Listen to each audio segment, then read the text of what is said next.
Is your fuel filter warning light on? Don't worry. In this video, I'll guide you step by step on how to troubleshoot and fix it. Stay tuned to avoid costly repairs and keep your car running smoothly. What does the warning light mean?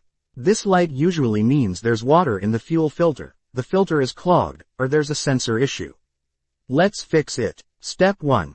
Locate the fuel filter. First, locate your fuel filter. Check your owner's manual if you're unsure. It's often in the engine bay or under the vehicle in diesel cars. Step 2. Drain water from the filter.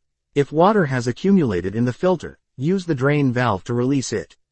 Place a container underneath, open the valve, and drain until only fuel flows.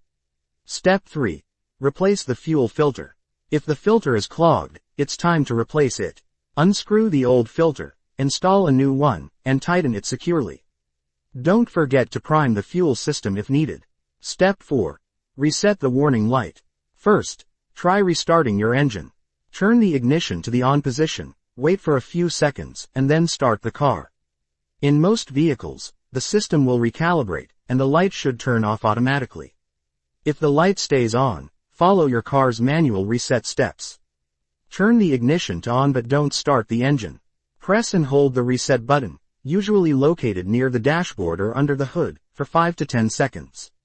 Release the button and turn off the ignition. Then, restart the engine. Step 5.